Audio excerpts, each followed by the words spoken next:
You're gonna need a Husky Workbench, 80 bucks from Home Depot. You're gonna need a 2-inch hole saw, an 1 3/4 hole saw, a vacuum, or a dust collector. Let's get started. Let's open this up here real quick. Okay, these are the legs. They click out of this spot and then screw into the holes on all 4 corners. It also comes with this toolbox that has all the hardware in it. For this modification, I did the drilling on the red clip side. I did it on this side because it was contained to this area. This chamber is where you're gonna wanna drill your hole. This is the 1 3/4 hole. I don't know if you can see that or not. There's a divider inside of this chamber. There's an indentation that you can see that divider. You do not wanna drill on this side. Drill in this section right here. Just center your hole right here.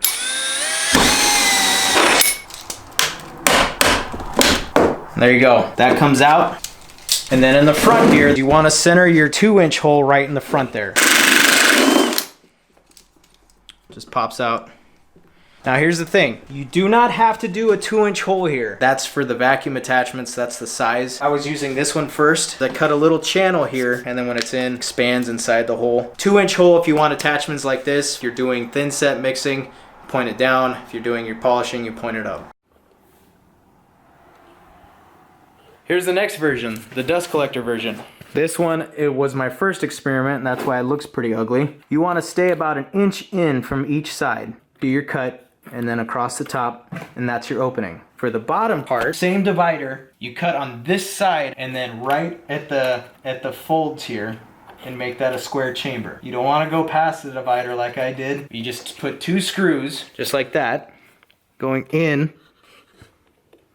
You can see them there. You take each side, metal piece, hook one side on to the screw, and then hook the other side on. That way it's just hooked, just like that. And it just runs just like that to the dust collector. It took me 10 minutes for each of these. With a multi-tool, it goes right through like butter. For my remote, it's just on a key ring, and you just shove it down in that channel. So all that just goes right in there, and then right out the window. And then you just turn off your remote there. So that's how I did it, guys. I've done a lot of polishing on this job. All the white squares and all the black lines. Also this room. All of these black strips, these are all marble. All of the white marble pieces too. The edges were all raw, so I actually had to ease those off and bevel them a little bit. The miters here, I had to do that.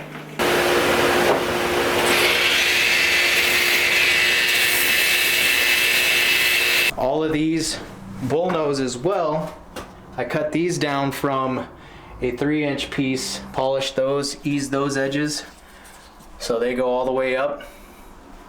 More of that bull nose. More of this polishing around these edges so they just look crisp and clean.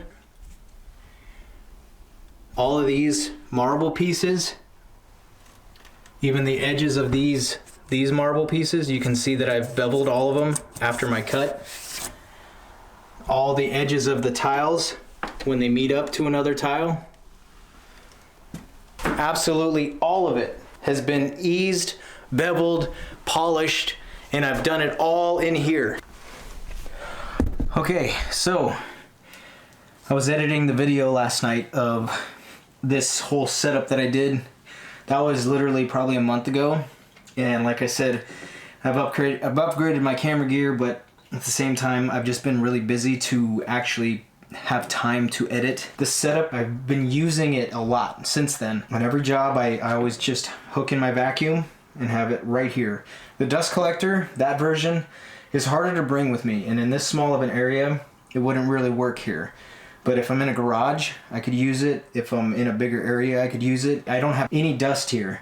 When I mix thin set, I bring my bucket over here and I mix. I'm in a small area right now. Actually just working in the bathroom. I got all my plastic up to protect the walls and protect moisture from going everywhere, but I'm working right in the bathroom because I would have to walk a long distance to the garage to get to the wet saw. So it worked out perfect for me to work in here and set this up. But all of these cuts everywhere, I've polished all of these little squares. I've had to make and polish them, cut them down and polish them, give them a funky edge because of the tile being a handmade look. So it just can't be straight cuts. Thing that saved me from making this place super dusty is this setup. It's really quick to take down, and it's really quick to use everywhere else if I need my vacuum. I found different remotes at Menards. These are $5. So if I ever need my vacuum, I can still just turn it on. But here's the thing, I actually hooked my polisher to the same outlet. So use my polisher, the vacuum has to be on. So it's a safeguard because I always wear my headphones when I'm working and I can't hear everything all the time. So sometimes I forget to turn the vacuum on. This way I have to have the vacuum on for this to work. So just turn it on. And if I need the vacuum, I just pull it out, unhook it, and